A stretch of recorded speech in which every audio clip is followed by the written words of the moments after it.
नमस्कार। अगला सैम हिंदी कक्षा में मैं सुनीति मिश्रा आप सबका हार्दिक स्वागत करती हूँ। तो बच्चों, आजकल हम पढ़ रहे हैं कक्षा 9वीं की किताब स्पर्श और आज मैं पढ़ाने जा रही हूँ उसका 7वां पाठ नए इलाके में। और इसके साथ ही एक और कविता जुड़ी हुई है, खुशबू रचते हैं हाथ। तो आइए पहले देखते हैं नए इलाके में। जो नए ये कविता है, इसके कवि हैं अरुण कमल। तो अरुण कमल द्वारा रचित ये जो कविता है नए इलाके में, इस तथ्य की ओर संकेत करती है कि जीवन में सब कुछ परिवर्तनशील है।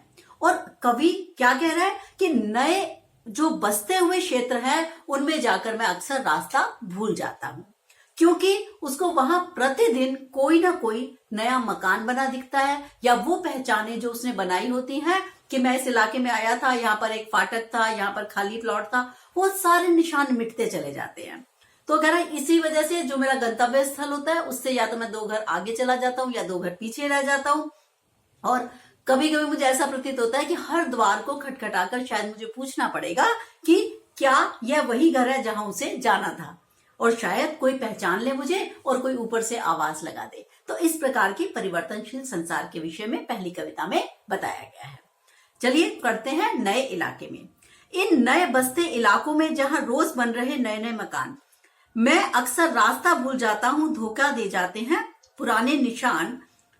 तो कह रहा है ये जो नया इलाका है, इनमें नया निर्माण नई गति के साथ इतने सारे परिवर्तन हो रहे हैं।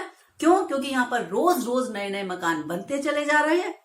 इस वजह से जब भी वो किसी नई बस्ती में पहुंचता है तो प्राय वो रास्ता भूल जाया करता है और धोखा दे जाते हैं पुराने निशान, क्योंकि उसने जितने भी ठिकानों पर पहुंचने के लिए निशानी बनाई थी।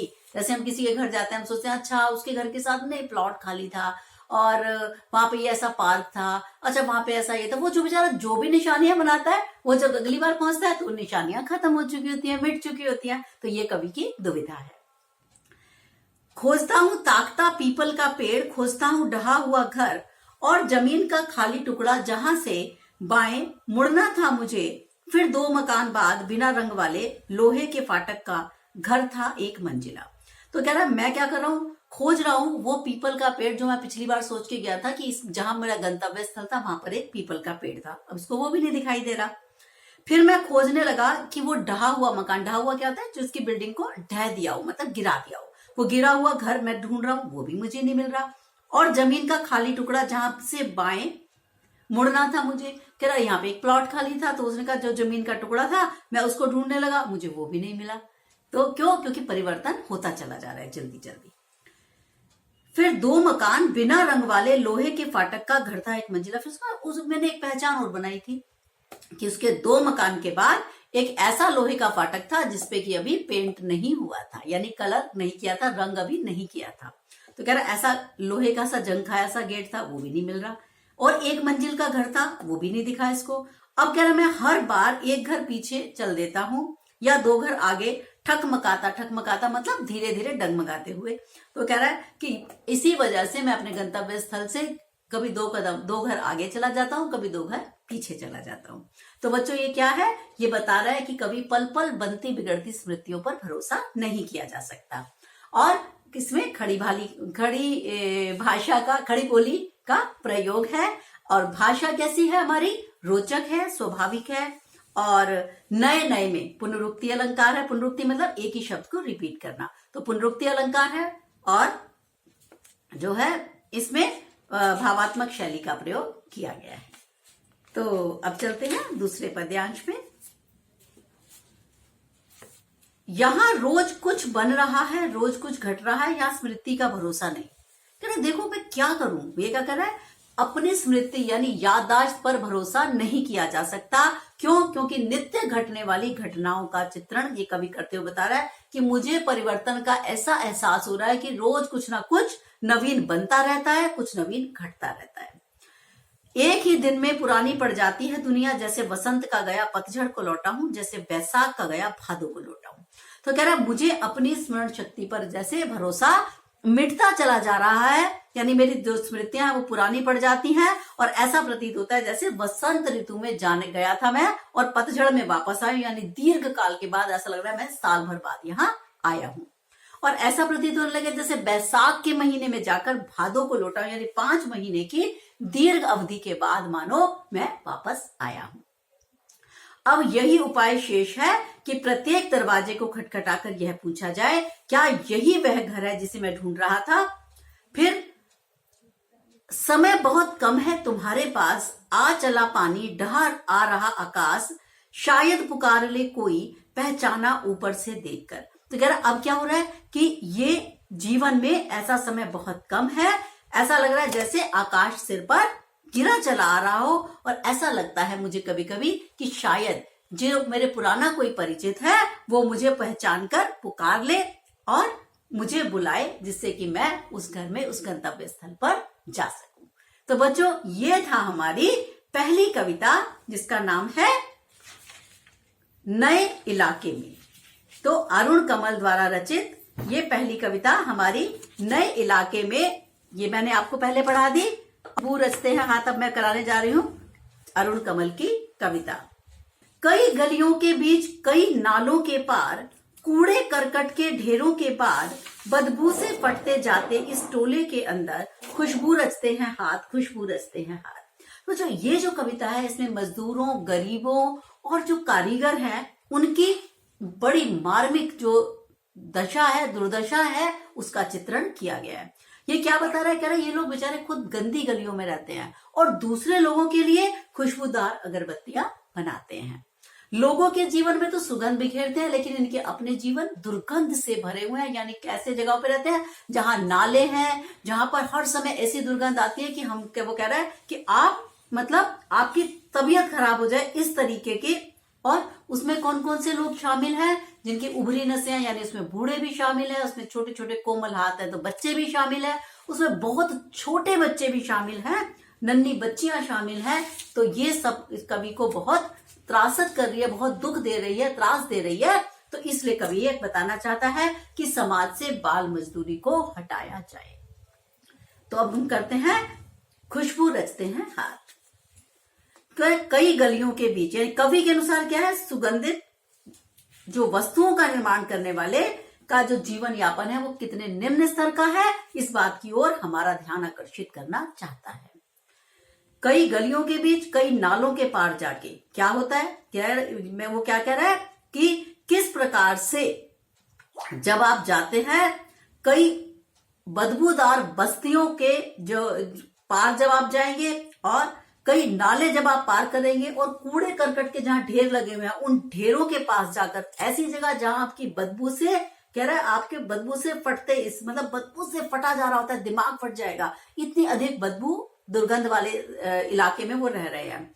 ऐसे टोले के अंदर, टोला क्या मतलब छोटी सी बस्ती के अंदर, खुशबू रचते हैं हाथ, खुशबू रचते हैं हाथ। तो वो कह रहा है ऐसे हाथ हैं छोटे छोटे जो आप लोगों को के लिए सुगंधित अगरबत्तियां जलाते हैं, यानी दूसरे स्वयं बदबूदार वातावरण में रहकर भी अपने हाथों से दूसरों के लिए सुगंधित अगरबत्तियां बनाते हैं और दूसरे के जीवन को सुख सुविधाओं से भर देते हैं। लेकिन अपना जीवन उनका कितना दुखद है ये कवि बताना चाहता है। तो बच्चों, इसमें भी जो है मानवीय जीवन की विषमता को दर्शाया गया है, खड़ी बोली का प्रयोग किया गया है, भाषा बड़ी सरस रोचक है और चित्रात्मक और वर्णनात्मक शैली भी है। साथ ही हाथ की जो आवृत्ति है वो क्या बताना चाहती है, बार बार खुशबू रचते हैं हाथ कहकर वो ये बताना चाहता है, वो उस बात पर जोर देना चाहता है और आपको मजबूर करना चाहता है ये बात सोचने के लिए कि इस प्रश्न का उत्तर आप अपने मन में सोचें और बाल मजदूरी को जड़ से समाप्त करने में, समाज की जो इतनी बड़ी कुरीति है उसको जड़ से समाप्त करने में हमारा सहयोग दे।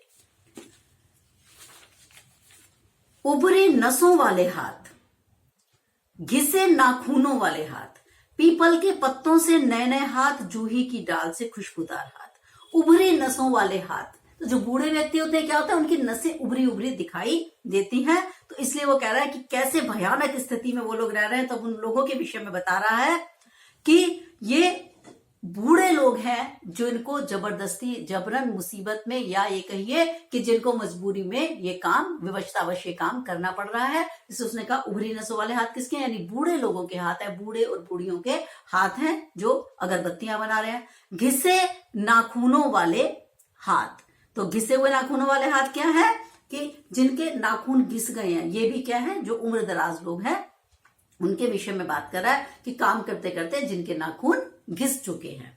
तो ऐसे हाथ हैं। पीपल के पत्ते से नए नए हाथ। पीपल के पत्ते कौन है, बच्चे। पीपल के पत्ते देखे आपने, जो बिल्कुल नया नया होगा वो तो इतना कोमल होता है, इतना मतलब मुलायम, मलाई जैसा। तो कह रहा है ऐसे मुलायम हाथ तो किसके हाथ हो सकते हैं, ये हो सकते हैं हमारे छोटे छोटे बच्चों के हाथ। तो वो कह रहा है कि वहां कोमल और छोटे बच्चों के जो हाथ है, जिनके हाथ कैसे हैं, पीपल के पत्तों के समान कोमल है, वे हाथ हैं।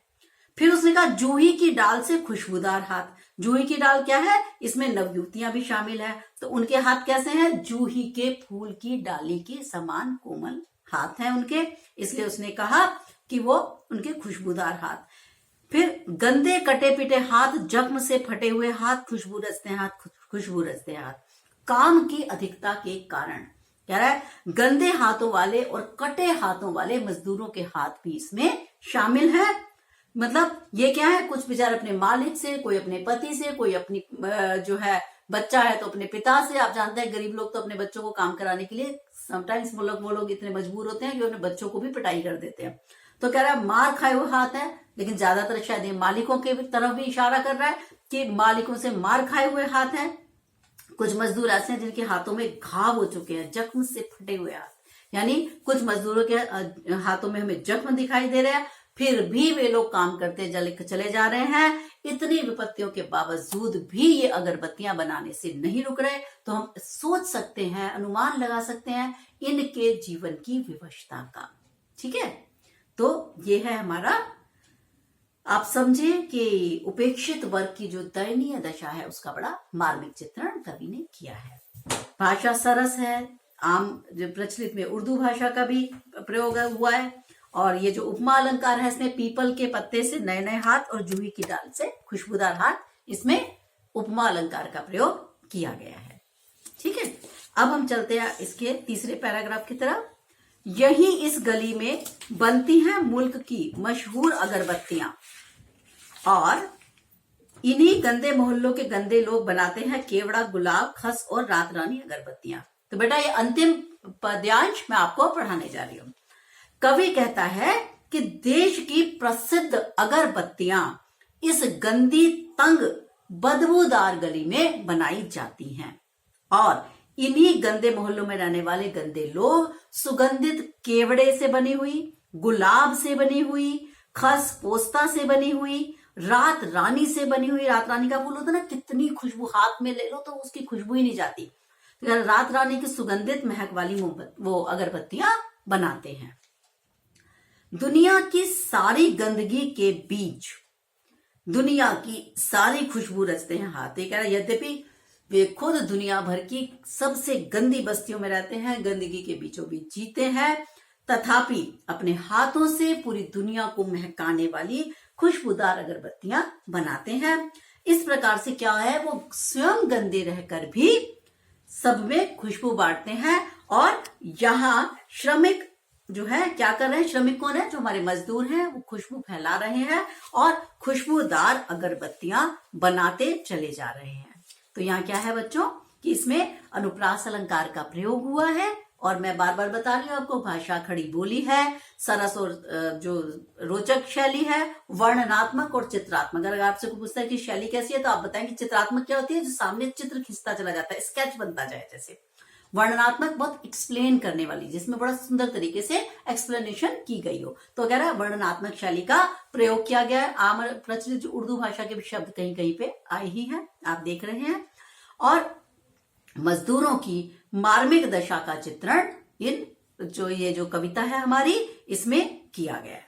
तो बच्चों ये जो कथा हमारा आज की कविता खुशबू रचते हैं हाथ, जो आपको इसका मैं एक इंपॉर्टेंट प्रश्न और बताना चाहूंगी कि ये प्रश्न आप अच्छे से कर जाइएगा कि खुशबू रचते हैं हाथ में निहित विडंबना को प्रकट कीजिए। विडंबना क्या होती है, ट्रेजेडी, कि क्या ट्रेजेडी है। ट्रेजेडी क्या है कि वो खुद तो खुशबू रच रहे हैं, लेकिन खुशबू को कहाँ, जो जाने वाली जगह है वो क्या है, वो छोटी गली, नाले, कूड़े उसके पास रहते हैं, यानी दूसरों को खुशबू बांट रहे हैं, लेकिन अपने आप दुर्गंधित जगह पर, दुर्गंध वाली जगह पर उनको रहना पड़ता है।